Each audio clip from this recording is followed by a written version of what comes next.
You're not supposed to excuse yourself before a talk, but I'm going to do it anyway because I like breaking convention. I actually wrote something. I normally do these things off the cuff. But what I want to talk about is very important to me, and I want to make sure I speak very carefully because a lot of the times when I talk about or write about these topics, I get misinterpreted, and I'm tired of it. And so I've actually printed this out. So I apologize that I'm not actually going to be maintaining a lot of eye contact, which is fine because I can't really see you anyway. But I will be looking down a lot, and I apologize for that, but there you go.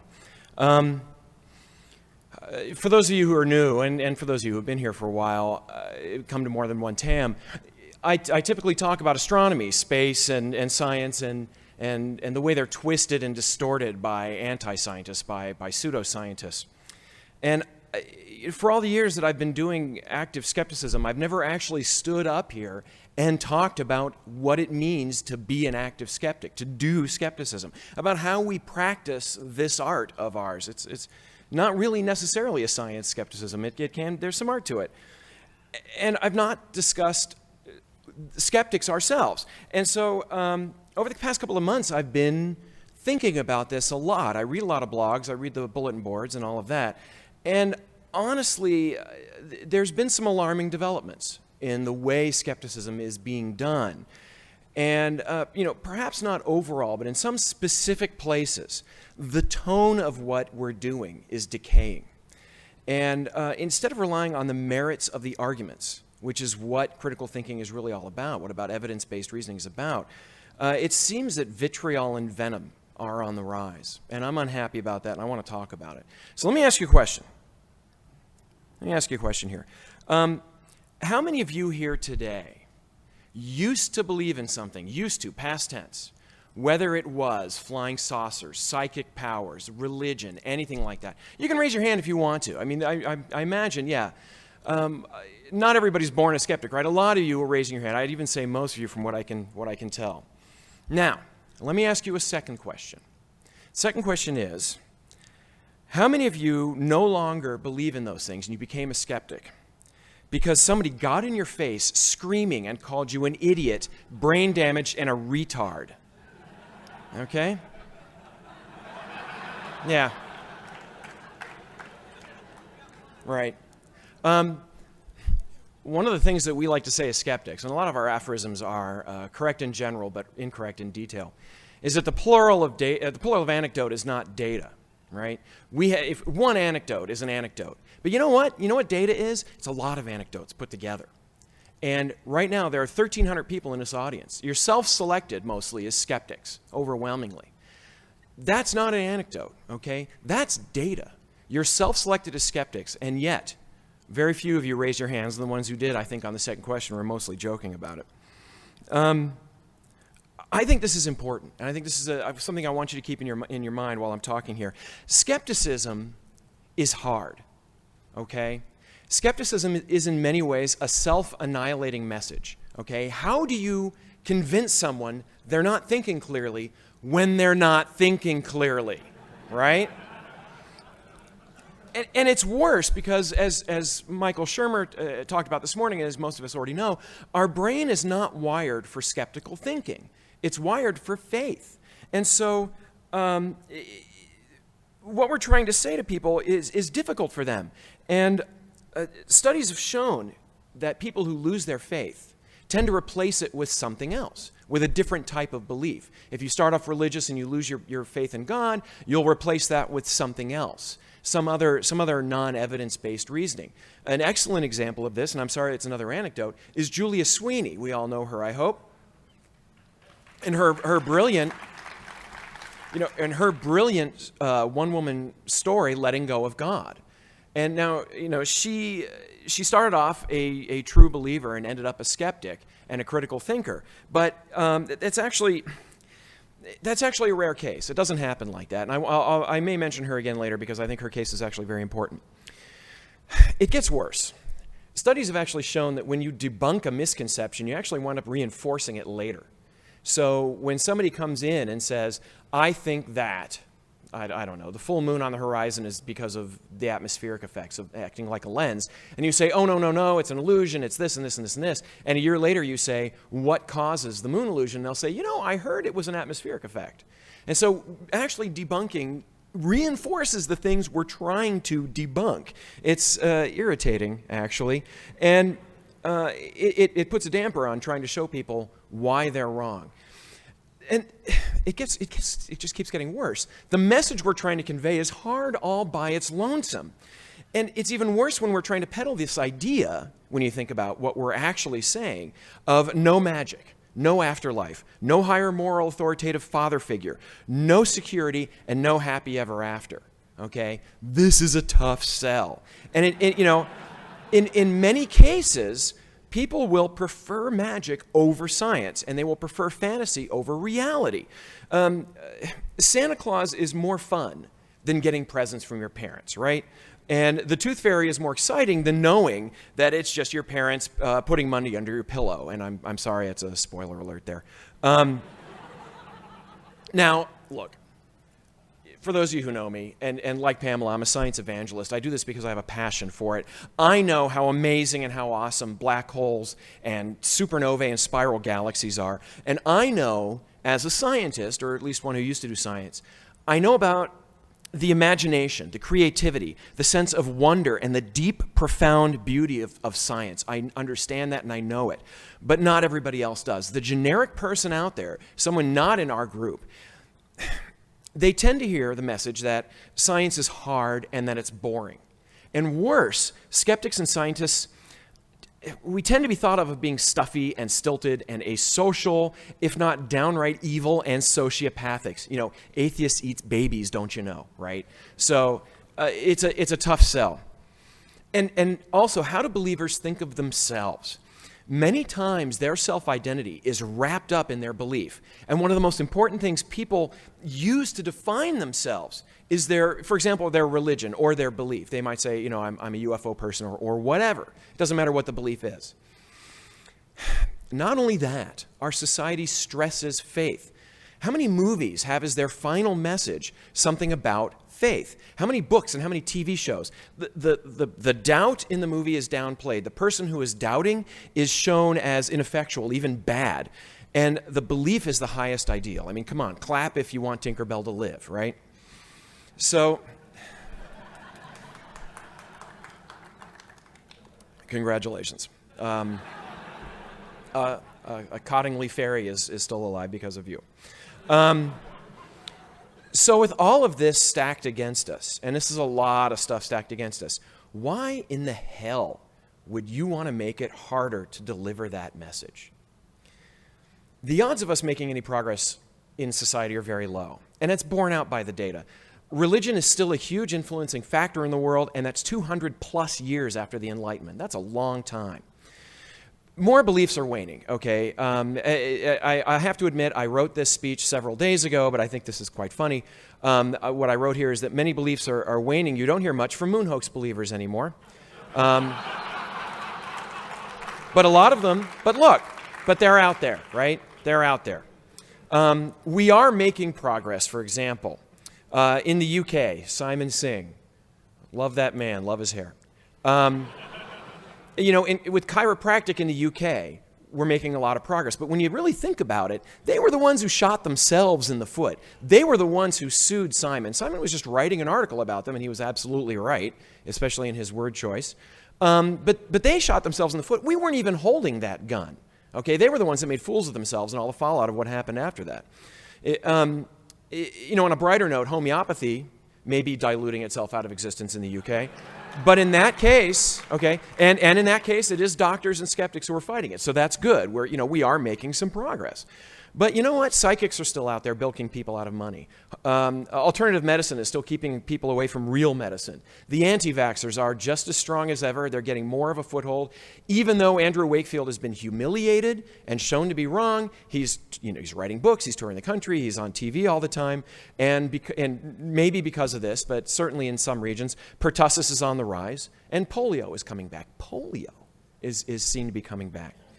Now, I'm not trying to make a list of our failures. I'm not up here to bring doom and gloom to everybody here.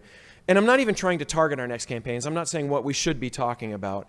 I'm simply pointing out that this stuff is hard. It is an uphill battle. And while we're pedaling as hard as we can, we're not moving up that hill very much. And to be honest, in some cases, I'm not even sure we're facing in the right direction. Let me ask you this, and this is just rhetorical. What is the goal of the skeptical, critical thinking movement? Now, the answer may be different for everyone. And for somebody, it might be the abolishment of quack medicine. It might be the eventual removal of all religious influence in life. You might have some specific examples. And sometimes, I wonder, are these reasonable goals? Can we really remove specific examples of pseudoscience? And they usually disappear over their own time. But can that really be done? I'm not sure. Like I said earlier, our brains don't work that way. You remove one bit of this sort of thing, and something else just comes in to fill the space. Now, I'm also of the teach a man to fish and he'll eat for a lifetime sort of thought. My goal is not to get rid of anti-science per se. It's to help people walk away from it themselves, to teach them how to think, and to give them the ability to use reason when thinking something through. Oh, thank you.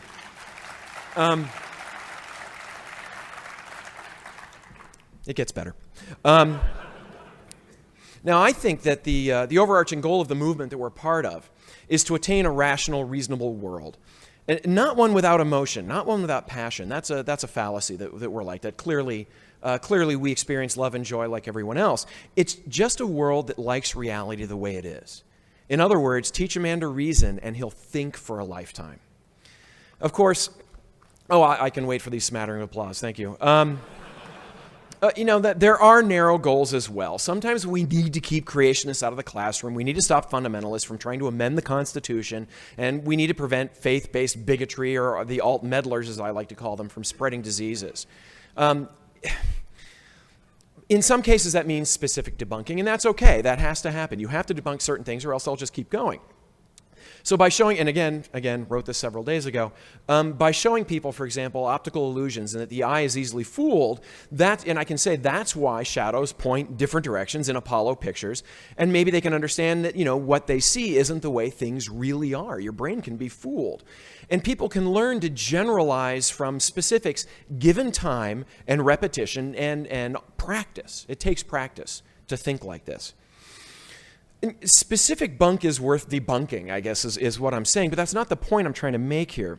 Old hands at this game, and you're out there. You know what logical fallacies are. You know about the different types of biases and the different things that go wrong in our brain. And you know what methods of logic to use, and you know where to get good data. I'm not going to worry about that. And if you're new here and you're new to this type of skeptical movement, talk to your neighbors, right? That's what the bars in the casino are for. Talk about what we're doing here, and I think you'll like it. So I'm not here to talk about the actual toolbox of critical thinking. I'm here to talk about shop safety, I suppose.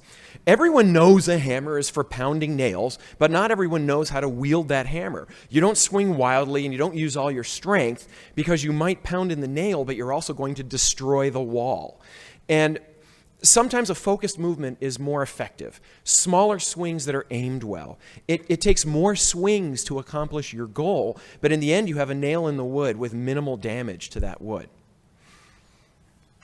Well, all right, thank you. Look, you give it your all or just let it wait. It's okay. I'm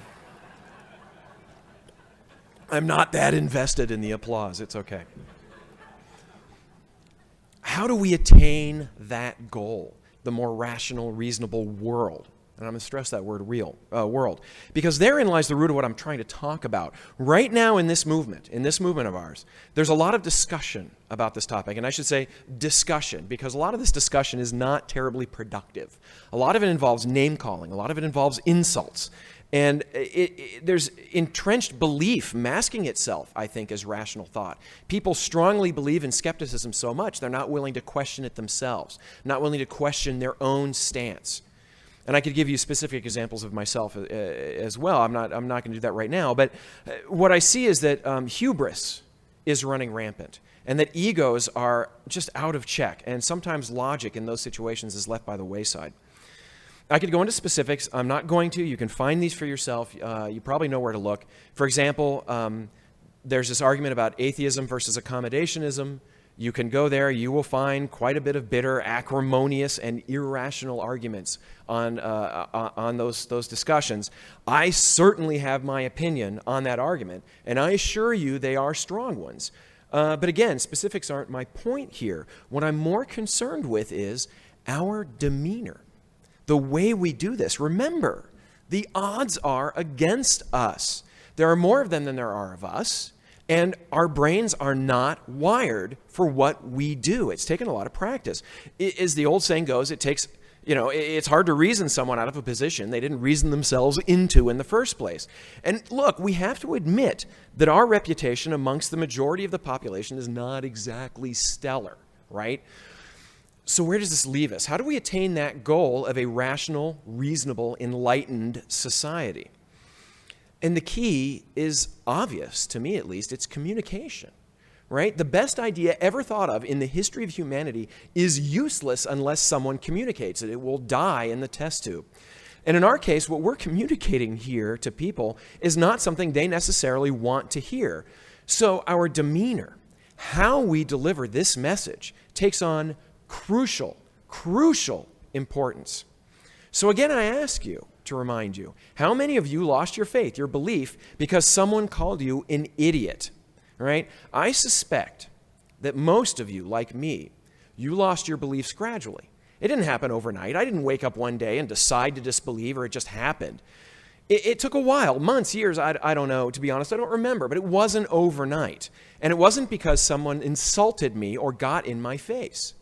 We saw Randy on those clips earlier today, and I'm not sure exactly about the timing when he did the psychic surgery, but I remember watching that and laughing and thinking that that was awesome, that that's a terrific way to do it, to make people laugh and to tell them it's a trick, and you engage them and it's funny.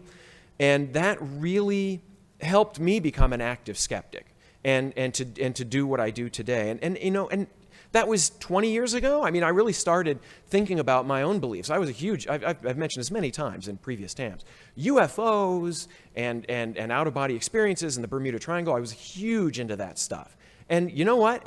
Now look where I am, right? I used to be a believer in all of that, but today I write a skeptical blog. I've written a skeptical book, and for a year, I was the president of one of the premier skeptical organizations on the planet. You may have heard of it. And I suppose you could call me a skeptical success story. I didn't seek out to do this, but I guess the way I did it worked, and it resonated with some people, and I'm really glad about that. But if someone had told me when I was 13 years old that my belief in UFOs was stupid, and that I was an idiot, and that stuff clearly isn't true, where would I be sitting right now? Wouldn't be here. The insults, when we do insult people, and it happens, they fly for a lot of reasons. And I suspect that frustration is one of them. Active skeptics, like me, like everyone out there who's been doing this for a long time, we've been fighting irrationality for years, and it gets frustrating when the same arguments come up over and over again, long debunked tropes that are clearly wrong, and yet they're thrown at us again and again and again. And then you know what happens is that the pseudoscientists change their arguments slightly, and it's enough to maybe fool the public or fool the media. It doesn't fool us, but that happens. Pardon me. Intelligent design. Little palate cleanser there. Anger, right? Anger is a natural reaction. And it's a natural reaction when someone yells at us and when they frustrate us and when they hurt us. But anger, I read this in a book, Mary Roach, you probably heard of her. She's got a new book coming out, and there's a line in it that says, anger seeks a victim. And I thought that was beautiful. Anger searches for a victim. We have to be careful not to personalize that anger too much. Now look, anger is good, it's needed, it's a motivator, right? It gets you out of bed sometimes. And I speak from personal experience, I get angry. But it's also a loaded weapon, and we need to be exceedingly careful where we aim that weapon. It's too tempting to want results right now. I want to change somebody's mind while I'm talking to them, while I'm face-to-face with it. It's human nature to want that, to want instant gratification, and to win an argument. And anger and frustration can catalyze that. But how many of you play chess? I'm guessing a lot of you are dweebs. You play chess. I play chess. How often do you sacrifice a piece for the greater goal, right? You can have your queen at the end of the game when your opponent checkmates you, but you've lost, okay? You have lost the game. It doesn't help. Another analogy, I love this one too. A pedestrian has the right of way while crossing a street. And certainly if you walk off a sidewalk when a car is coming, you're technically in the right. You're also roadkill, all right? When you're dealing with someone who disagrees with you on some matter, what is your goal? What is your goal? What are you trying to accomplish? Insulting them, yelling at them, calling them brain damaged or morons or baby rapers may make you feel good. That's been used, by the way. It may make you feel good. It may help you vent. It may help you release frustration. It may rally the troops. It may even foment people to help you and to take action. And let's be honest, it may allow you to feel smug and superior, at least in that moment. But is your goal to score a cheap point? Or is your goal to win the damn game? It's not terribly controversial. Thank you.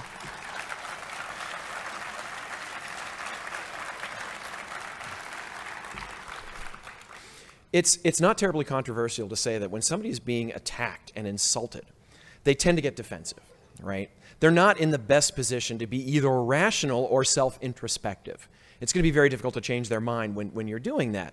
Now, I know for sure that when my wife catches me doing something stupid, which is all the time, my brain reacts. It knee-jerks, right? I try to come up with an excuse. And you know, I have to take a deep breath before responding because my immediate response is to downplay my stupidity. And really, in reality, that only compounds it. It only makes it worse. Happily for me, 20 years of being an active skeptic and 15 years of concurrent marriage have really taught me pretty well in that regard, not to do that. It's still my instinct, and I try not to do it. And, you know, I'll admit I'm still learning how to do this at my tender age. It takes a lifetime to learn how not to do that. The thing is, not everyone has learned that. It's no surprise, I think you will agree, that in the skeptic movement, we have our share of people who are a bit short in the politeness department. And I am seeing this being actively discussed on the blogs right now, and I'm very glad to see this discussion. You can go to any number of blogs. Even yesterday, I saw a new blog post about someone concerned about the demeanor of skeptics. And I've been considering writing about this topic for a long time and talking about it at TAM for quite some time, and that's because I've been watching the discourse between skeptics and between skeptics and believers degenerate into childish behavior that is frankly appalling. It's appalling. Taking the low road doesn't help. It doesn't make you stronger, it doesn't make you look good, and it doesn't change anyone's minds. What is the goal of what you're trying to do? And don't confuse taking the high road with being weak and being passionless. It's quite the opposite. I've struggled with this myself, and I found it takes substantial strength and magnifies my passion. If anyone wants to argue my strength and my passion, bring it, okay? I'm ready for you. In times of war, we need warriors. But this isn't a war. You might try to say it is, but it's not a war. We aren't trying to kill an enemy. We're trying to persuade other humans. And in times like that, we don't need warriors. What we need are diplomats. So after all this, thank you.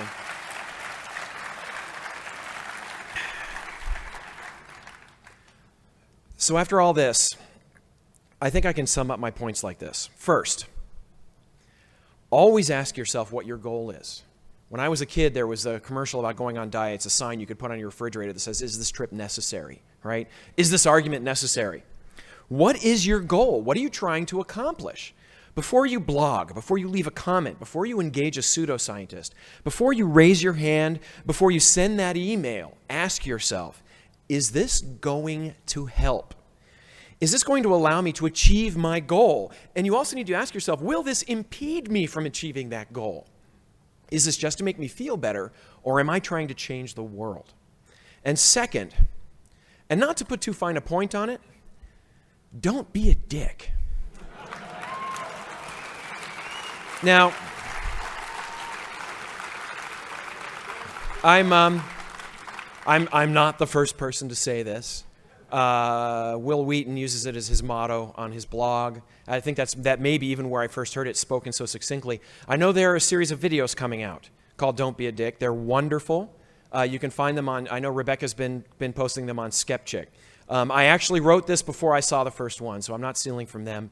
Think of it as brilliant minds coming to a similar convergent evolution. But seriously, okay, don't be a dick. All being a dick does is score cheap points. It does not win the hearts and minds of people everywhere. And honestly, winning those hearts and minds, that's our goal. And I asked you 2 questions at the beginning when I stood up here in the first place. And the first one was, if you used to believe in something. And the second one is if you lost that belief because someone was a dick to you. My goal, my personal goal, is to have everyone in the world raise their hand when they're asked that first question. And the other part of that goal is to never even have to ask the second one. Thank you very much. Well, the question I'm going to ask, and will ultimately be, and don't you agree? Because it kind of is for the last bunch of years, kind of the semi-official non-atheist of the JREF, I refuse to talk religion with skeptics anymore. And I think that there's another area we have to be careful also. And I say this as a former Democratic candidate for the United States Congress. Skepticism is not partisan. You can be a conservative and think Uri Geller's an ass. You can be a conservative and think that people shouldn't have their memories raped and their money stolen by Sylvia Brown. So again, getting to the big tent notion that I said in my introduction, along lots of dimensions, political, theological, emotional, which university is the best? I think we ought to have a big tent. And don't you agree? And by the way, where did you get your undergraduate education? Well, I dropped out of college my first year from the University of Chicago. Let that be a lesson to you. But it was, in fact, the University of Michigan. But I believe I went to Thomas Jefferson's University for my PhD. So that's a long-standing thing with Hal and myself. But in fact, Hal, I do agree. We need to be more inclusive. It's just that simple.